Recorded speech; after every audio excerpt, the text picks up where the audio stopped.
नमस्कार साथियों, एक बार पुनः आपका डेली करंट अफेयर सुजसी बुलेटिन सीरीज में जीएस एकेडमी जोधपुर के ऑनलाइन प्लेटफॉर्म पर हार्दिक स्वागत। आज 4 अक्टूबर 2025 के करंट अफेयर पे बात करेंगे।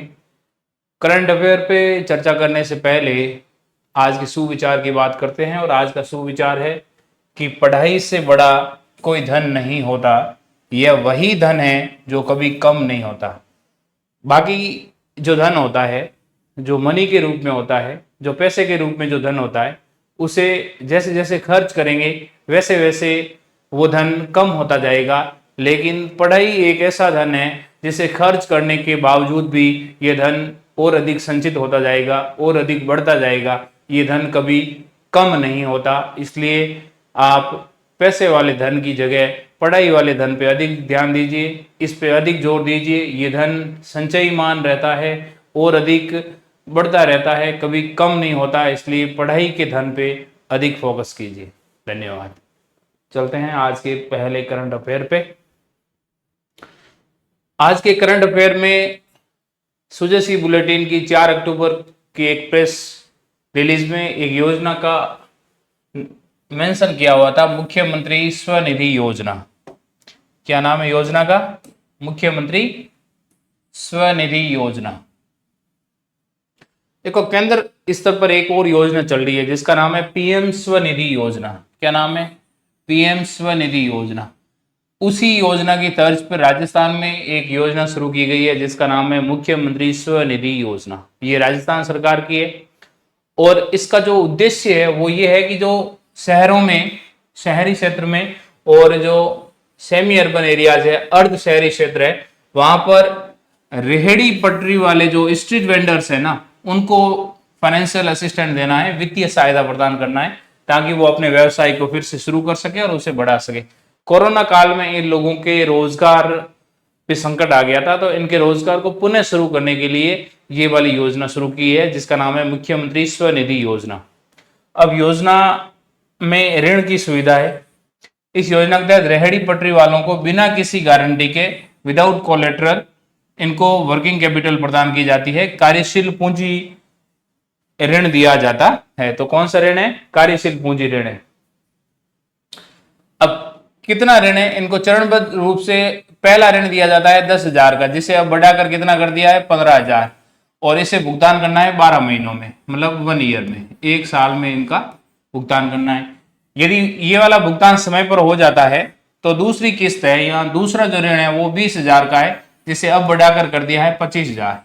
तो पहला था 15,000, 15,000 से दूसरा बढ़ा दिया 25,000, मतलब दूसरी किस्त है जो जिसकी अमाउंट पहले 20,000 था, जिसे अब बढ़ाकर 25,000। तो अब पहली किस्त के रूप में 15,000 मिलेंगे और दूसरा जो लोन है वो मिलेगा 25,000 का। ठीक है, और इसे 18 महीनों में चुकाना है, मतलब 1.5 साल के अंदर इसको चुकाना है। जो तीसरा ऋण है वो व्यवसाय को और बढ़ाने के लिए 50,000 तक का तीसरा ऋण उपलब्ध होता है और इसे 36 महीनों में चुकाना है। इसका मतलब है कि 3 ईयर में, 3 साल में इसको चुकाना है।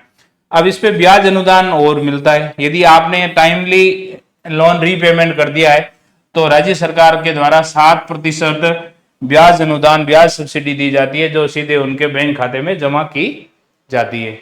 ओके।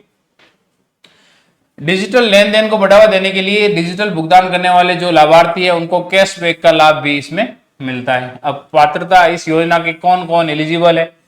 योजना के लिए जो स्ट्रीट वेंडर है उनके लिए क्या क्या मापदंड है? पहला, शहरी स्थानीय निकाय जो अर्बन लोकल बॉडीज होती है उनके द्वारा विक्रय प्रमाण पत्र या पहचान पत्र जारी होना, मतलब इनके पास में अर्बन लोकल बॉडीज के द्वारा एक विक्रय प्रमाण पत्र या एक पहचान पत्र होना चाहिए। दूसरा, यदि पंजीकृत नहीं है तो अर्बन लोकल बॉडी या टाउन वेंडिंग कमेटी होती है उससे अनुशंसा पत्र, लेटर ऑफ रिकमेंडेशन होना चाहिए। यदि ये वाला नहीं है तो ये होना चाहिए।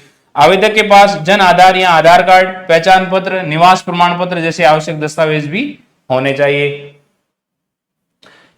ये था हमारा पहला करंट अफेयर। दूसरी न्यूज है,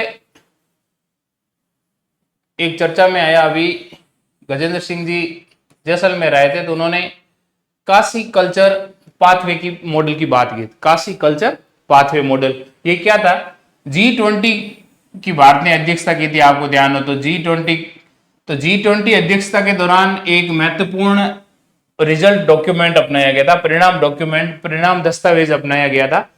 यह G20 के जो संस्कृति मंत्रियों के बीच में जो सहमति और प्रतिबद्धताओं को सारांशित करता है, जिसका उद्देश्य यह है कि सांस्कृतिक विरासत है, हमारी जो कल्चरल हेरिटेज है, इसकी सुरक्षा और इसका संवर्धन करने के लिए वैश्विक सहयोग को मजबूत करना है। इसका मतलब है कि G20 देशों के जो संस्कृति मंत्री थे, उन संस्कृति मंत्रियों की जो मीटिंग हुई थी, उसमें जो रिजल्ट डॉक्यूमेंट बना था, उस डॉक्यूमेंट को इन्होंने नाम दिया था काशी कल्चर पाथवे।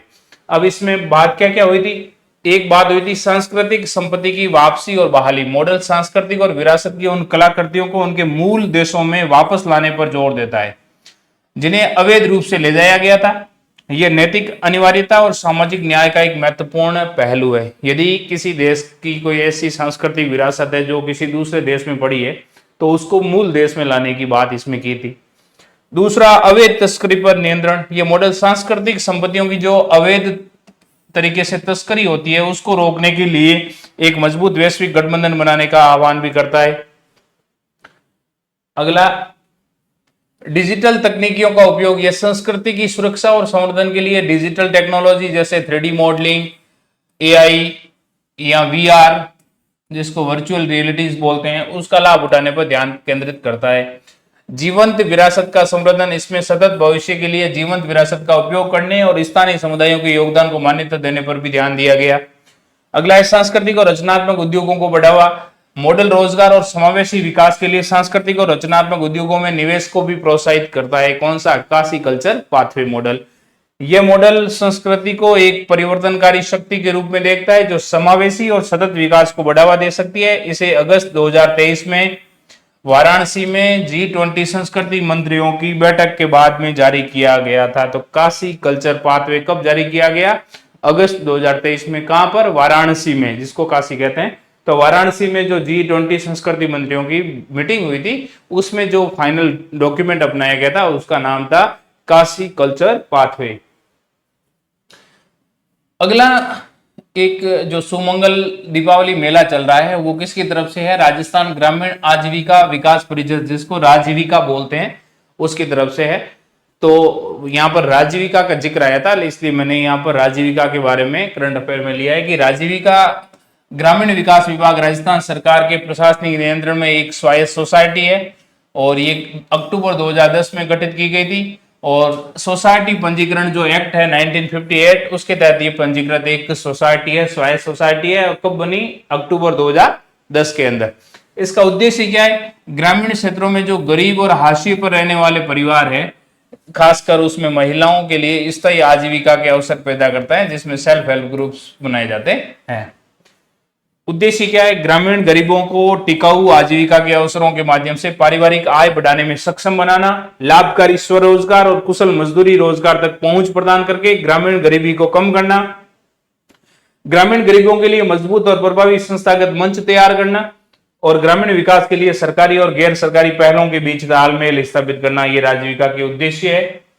अब ये इसमें क्या क्या है? एक तो सेल्फ हेल्प ग्रुप का गठन किया जाता है। इसमें बहुत सारी महिलाओं का जो ग्रामीण महिलाओं के सेल्फ हेल्प ग्रुप है, जिसमें वो आर्थिक और सामाजिक रूप से सशक्त बनती है। ठीक है। दूसरा है कम्युनिटी बेस्ड संगठनों का निर्माण किया जाता है इसमें, जिसको क्लस्टर स्तरीय फेडरेशन भी कहते हैं। अगला है कौशल विकास और रोजगार। इसमें कौशल विकास के लिए प्रशिक्षण भी प्रदान किया जाता है आजीविका के द्वारा। इसके अलावा विपणन मार्केटिंग में भी सहायता की जाती है। जो सेल्फ हेल्प ग्रुप के द्वारा जो प्रोडक्ट बनाए जाते हैं, उनके विपणन में भी राजीविका सहायता करता है, जिसमें जैसे ई कॉमर्स के माध्यम से या जो विभिन्न प्रकार के मेले हैं उनके माध्यम से। हाल ही में महिलाओं के उत्पादों को ऑनलाइन बेचने के लिए एक पोर्टल लॉन्च किया है, जिसका नाम है राज सखी पोर्टल। इंपॉर्टेंट है, याद रखना, राज सखी पोर्टल। तो राज सखी पोर्टल क्या है? ये जो सेल्फ हेल्प ग्रुप के माध्यम से जो महिलाएं प्रोडक्ट बनाती है, उन प्रोडक्ट को ऑनलाइन बेचने के लिए जो पोर्टल बनाया गया है, उसका नाम है राज सखी पोर्टल। क्या नाम है? राज सखी पोर्टल। आर्थिक सहायता। राजीविका अकृषि कार्यों के लिए ग्रामीण परिवारों को ब्याज मुक्त ऋण प्रदान करने जैसी योजनाओं भी लागू करती है।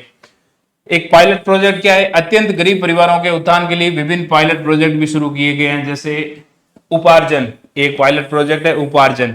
ये क्या है? आजीविका गतिविधि और सामाजिक सुरक्षा योजनाओं से जोड़ता है।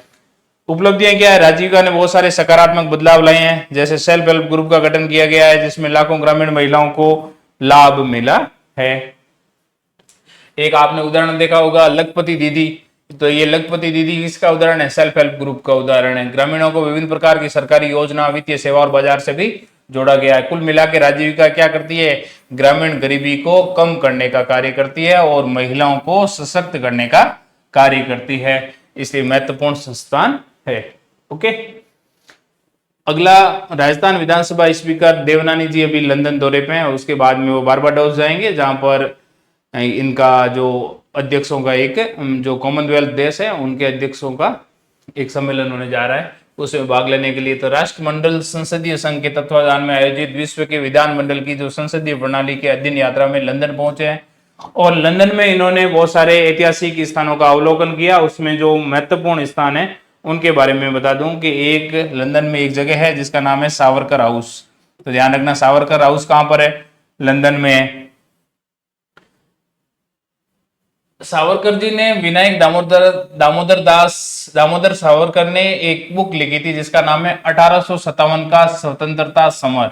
तो ये किताब याद रखना, इसके लेखक कौन है, विनायक दामोदर सावरकर। नाम क्या है किताब का, 1857 का स्वतंत्रता समर। ठीक है, इस पुस्तक का लेखन किसने किया है, वीर विनायक दामोदर सावरकर ने किया है। इसके अलावा लंदन में 1905 में श्री श्यामजी कृष्ण वर्मा थे, इन्होंने इंडिया हाउस की स्थापना की थी। इंडिया हाउस, ठीक है, जो राष्ट्रवादी के कार्य मतलब जो कार्य होते थे उनका एक केंद्र था। वीर सावरकर ने 1906 से लेकर और 1909 तक यही इंडिया हाउस में रहकर भारतीय स्वतंत्रता संग्राम की रूपरेखा बनाई थी। तो इंडिया हाउस कहां पर है, लंदन में। स्थापना किसने की, श्री श्यामजी कृष्ण वर्मा ने। कब की, 1905 में। 1857 का स्वतंत्रता समर पुस्तक के लेखक कौन है, वीर विनायक दामोदर सावरकर। ओके, राजस्थान विधानसभा के पूर्व नेता प्रतिपक्ष श्री रामेश्वर जी डूडी का निधन हो गया है। इनका 3 अक्टूबर को 62 वर्ष की आयु में निधन हो गया और वे 25 महीनों से कोमा में थे। अब देखो, एक तो ये बीकानेर से लोकसभा सदस्य रहे हैं, कब, 1999 से लेकर 2004 तक। इसके अलावा 2013 से लेकर 2018 तक राजस्थान विधानसभा में नेता प्रतिपक्ष भी रहे हैं और ये किसान कौम के और किसानों के मजबूत नेता थे। तो ध्यान रखना कि राजस्थान विधानसभा में नेता प्रतिपक्ष रहे और बीकानेर से सांसद रहे।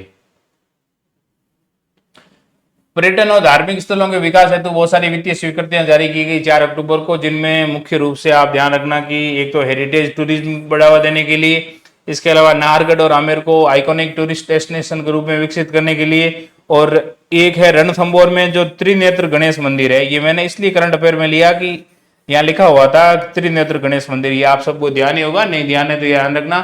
त्रिनेत्र गणेश मंदिर कहां पर है, रणथंभौर के अंदर है। कहां है, रणथंभौर में। इसके अलावा द्वारिकाधीश मंदिर कहां है, द्वारिकाधीश मंदिर है राजसमंद में। द्वारिकाधीश मंदिर कहां है, राजसमंद में। रामदेव जी की जन्मस्थली कहां पर है, बाड़मेर में, जिसको रामदेरिया कश्मीर कहा जाता है, ऊंडू कश्मीर भी कहते हैं। इसके अलावा भरतपुर में पद्म हवेली, पद्म हवेली कहां पर है, भरतपुर में। और विमल कुंड कहां पर है, डी कामा के अंदर। और बरौली धाऊ के जो ग्रामीण बरौली धाऊ में वो ये कहां पर है, डी कामा में। ये कोई महत्वपूर्ण नहीं है, लेकिन विमल कुंड डीग में है, पद्म हवेली भरतपुर में, रामदेव जी की जन्मस्थली रामदेरिया कश्मीर कहां है, बाड़मेर में। और द्वारिकाधीश जी का मंदिर कहां पर है, राजसमंद में। विश्व पशु कल्याण दिवस, ध्यान रखना, विश्व पशु कल्याण दिवस कब मनाया जाता है, 4 अक्टूबर को। प्रतिवर्ष 4 अक्टूबर को विश्व पशु कल्याण दिवस मनाया जाता है और इस बार की थीम थी save animals save the planet. क्या है, save animals save the planet. आयोजन स्थल कहां पर हुआ, हिंगोनिया जो गौशाला थी जयपुर। इस बार राज्य स्तरीय प्रोग्राम विश्व पशु कल्याण दिवस वहां मनाया गया। आयोजक कौन था, पशुपालन विभाग और राजस्थान राज्य जीव जंतु कल्याण बोर्ड। राजस्थान राज्य जीव जंतु कल्याण बोर्ड के जो अध्यक्ष है उनका नाम है श्री जसवंत सिंह जी विश्नोई। ये जोधपुर से पूर्व सांसद भी रह चुके हैं। तो जीव जंतु कल्याण बोर्ड के अध्यक्ष है श्री जसवंत सिंह विश्नोई।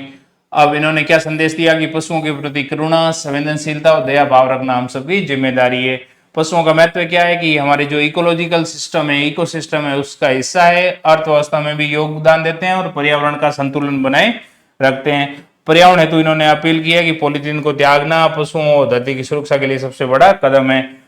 इस जो प्रोग्राम हुआ इसमें रूमिनोटॉमी ऑपरेशन का एक लाइव प्रदर्शन देखा गया था। तो रूमिनोटॉमी ऑपरेशन क्या होता है, गायों पर एक शल्य क्रिया होती है जिसका नाम है रूमिनोटॉमी ऑपरेशन। तो ये रूमिनोटॉमी ऑपरेशन किससे संबंधित है, गायों पर शल्य चिकित्सा से संबंधित है। और जीव जंतु कल्याण बोर्ड के अध्यक्ष कौन है, जसवंत सिंह जी बिश्नोई। नेक्स्ट, ग्रामीण बस सेवा। देखो, दूरस्थ ग्रामीण क्षेत्रों में परिवहन सुविधाओं के लिए एक बस सेवा शुरू करने जा रहे हैं जिसका नाम है आपनी बस राजस्थान रोडवेज। किस नाम से है, आपनी बस राजस्थान रोडवेज। दूरस्थ ग्रामीण क्षेत्रों में ये परिवहन सुविधाओं के विस्तार के लिए एक बस सेवा, ग्रामीण बस सेवा शुरू कर रहे हैं जिसका नाम है आपनी बस राजस्थान रोडवेज। ये जो 24-25 का परिवर्तित बजट था उसमें रेवेन्यू शेयरिंग मॉडल की परिकल्पना पर यह बस सेवा शुरू की जा रही है। और इससे क्या होगा, यात्रियों को राज्य सरकार द्वारा अनुमत समस्त प्रकार की निःशुल्क और रियायती यात्राओं का लाभ भी इस योजना में मिलेगा। तो ये था आज 4 अक्टूबर 2025 का करंट अफेयर। मिलते हैं 5 अक्टूबर 2025 के करंट अफेयर के साथ एक और नई क्लास में। धन्यवाद।